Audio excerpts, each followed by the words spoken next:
Hi అండి, నమస్తే. Welcome to Usha house. మనం డైలీ ఇంట్లో టీ పెట్టిన తర్వాత వేస్ట్గా ఉన్న టీ పౌడర్ని పడేస్తుంటాం కదా. అది పడేయకుండా మనం దాంతోనే చక్కగా ఇంట్లో వెండివి వస్తువులు అలాగే బంగారపు వస్తువులు ఉంటాయి కదా, వాటిని మనం ఇంట్లో చాలా తేలిగ్గా మెరుగుపెట్టుకోవచ్చండి. చాలా మంచిగా షైనీగా మెరుస్తూ ఉంటాయి. అవి చాలా ఈజీ ప్రాసెస్ అనమాట. అది ఎలా చేసుకోవాలో నేను ఈ వీడియో మీకు చెప్తాను. ఫస్ట్ అయితే నేను స్టవ్ ఆన్ చేసి ఒక బౌల్ పెట్టుకొని అందులో ఒక 2 కప్స్ వరకు వాటర్ తీసుకున్నాను.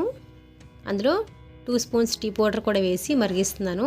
అంటే నేను ఇక్కడ టీ పొడి ఆల్రెడీ వాడింది లేదు కాబట్టి మీ దగ్గర ఇలా చూపిస్తున్నానండి. మీరు వాడింది ఉంటే కనుక, అంటే టీ పెట్టిన తర్వాత మిగిలిపోతుంది కదా ఆ పౌడరు, అది కూడా వేసుకొని ఇలా మరిగించుకోవచ్చు.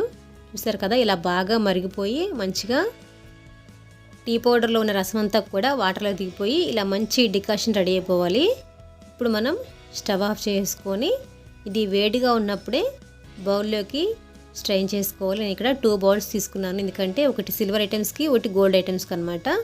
ఇలా 2 బౌల్స్లో కూడా టీ డికాషన్ని వడగట్టేసుకొని వేడిగా ఉన్నప్పుడే ఇందులోకి ఫస్ట్ నేను ఇక్కడ 1.5 టీ స్పూన్ వరకు ఒక్కొక్క దానిలో బేకింగ్ సోడా వేస్తున్నాను. అంటే మనం తినే సోడా ఉంటుంది కదా, అది ఒక్కో బౌల్లో 1.5 టీ స్పూన్ వరకు వేసానండి. అలాగే 1 టీ స్పూన్ సర్ఫ్ కూడా వేసాను. డిటర్జెంట్ సర్ఫ్ ఉంటుంది కదా, అది రెండిట్లో ఇందులో 1 టీ స్పూన్ అందులో 1 టీ స్పూన్ వేసుకోవాలి. అంతా మంచిగా మిక్స్ చేసుకోవాలి. ఇలా మొత్తం కూడా బాగా కలిపేసిన తర్వాత ఇప్పుడు మనం వెండి వస్తువులు ఏ బౌల్లో వేయాలనుకున్నామో ఆ బౌల్లో ఒక 1/2 టీ స్పూన్ సాల్ట్ వేసుకోవాలి. సాల్ట్ వేసి మిక్స్ చేసుకున్న తర్వాత ఇప్పుడు ఈ సాల్ట్ వేసిన బౌల్లో వెండి పట్టీలు ఇవి వేస్తున్నానండి నేను. ఇందులో వెండి ఐటమ్స్ వరకు వేసుకోండి మీరు. అలాగే పక్కనున్న బౌల్లో ఒక 1/2 టీ స్పూన్ పసుపు వేసి అందులో గోల్డ్ ఐటమ్స్ వేస్తున్నాను. సాల్ట్ వేసిన బౌల్లో నేను సిల్వర్ ఐటమ్స్ వేసాను, పసుపు వేసిన బౌల్లో గోల్డ్ ఐటమ్స్ వేసాను అనమాట. ఇప్పుడు వీటిని ఇలా ఉంచేసి కొంచెం చల్లారేంత వరకు అలా ఉంచుకోవాలి.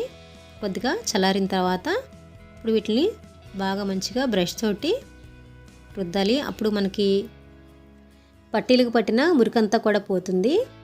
బాగా బ్రష్తో రుద్దాలి. మరి ఎక్కువసేపు అవసరం లేదండి, కొంచెంసేపు రుద్దితే సరిపోతుంది. అయితే మీరు రుద్దేటప్పుడు ఇప్పటివరకు మనం ఈ ఐటమ్స్ని ఎందులో అయితే మనం ఉంచామో ఆ వాటర్ని కొంచెం కొంచెం తీసుకుంటూ రుద్దితే మంచిగా తెల్లగా అవుతుంది. ఈ టీ డికాషన్ ఉంది కదా, దాన్నే కొంచెం కొంచెం తీసుకుంటూ రుద్దుకుంటూ ఉండాలి. మనం బయట షాప్లో కనుక మెరుగుపెట్టమని ఇస్తే అవి ఎంతో కొంత వాళ్ళు కరగదీస్తారని అంటారు కాబట్టి అలాగే డబ్బులు కూడా ఇవ్వాలి. అదే మనం ఇంట్లో వేస్ట్గా పడేసే టీ పొడితోటి కొంచెం సర్ఫు అవన్నీ వేసాం కదా, ఇవి పెద్దగా ఎక్కువ కాస్ట్ అవ్వవు కాబట్టి తక్కువ కాస్ట్లో మనం ఇంట్లో చేసుకుంటే చక్కగా మన చేతితో మనం చేసుకున్నాం కాబట్టి మనకు ఎటువంటి అనుమానాలు ఉండవు. మన వస్తువులు మనం చక్కగా మంచిగా క్లీన్ చేసుకోవచ్చు. ఇలా బాగా బ్రష్తో రుద్దితే మంచిగా తెల్లగా అయిపోతాయండి. మీకు వీడియోలో అంత క్లారిటీ కనిపించకపోయినా నాకైతే రియల్గా తేడా బాగా తెలిసింది. చూసారు కదా మురికి ఎంత వచ్చిందో నల్లగా. ఇలా మొత్తం బాగా రుద్దేసిన తర్వాత చక్కగా వీటిని మామూలులో క్లీన్ చేసేసుకోవాలి. చూసారు కదా తెల్లగా ఉన్నాయి కదా వెండి పట్టీలు, బాగా తెల్లగా వచ్చేసాయండి. అలాగే బంగారం కూడా మంచిగా మురికంతా పోయిందో లేదో చూద్దాం. వీటిని కూడా అలాగే పట్టీలు రుద్దినట్టుగా నిదానంగా బ్రష్ తోటి రుద్దాలి. ఇలా టీ డికాషన్లో వేసినప్పుడు స్టోన్స్ కానీ ముత్యాలు కానీ ఏమైనా నల్లబడతాయేమో అనుకుంటారు, కానీ ఏమి నల్లబడవండి. అన్నీ కూడా నార్మల్గా ఉంటాయి, ఇంకా మంచిగా షైనీగా ఉన్నాయి కూడా.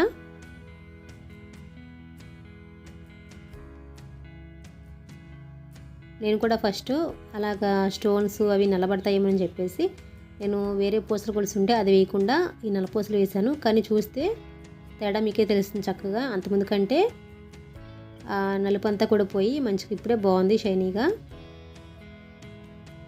వీటిని కూడా ఒకసారి నీళ్ళలో వాష్ చేసి చూస్తే మంచిగా మెరుగు పెట్టినట్టుగా ఉన్నాయి కదా మెరుస్తూ. ఇలా మొత్తం క్లీన్ చేసుకున్న తర్వాత ఎప్పుడైనా సరే మనం క్లీన్ చేసిన తర్వాత బంగారు వస్తువులు కానీ వెండి వస్తువులు కానీ ఒక కాటన్ క్లాత్తో మంచిగా తుడుచుకోవాలి, వాటర్ లేకుండా తుడిచేసుకొని అప్పుడు మనం బీరువాలో భద్రపరుచుకోవచ్చు. మరి ఇప్పటివరకు చూసారు కదండి, వేస్ట్గా పడేసే టీ పొడితోటి చక్కగా ఇంట్లోనే మనం బంగారు వెండి వస్తువుల్ని ఎలా మెరుగుపెట్టుకోవాలో. మరి ఈ వీడియో మీకు ఎలా అనిపించిందో తప్పనిసరిగా కామెంట్ చేయండి.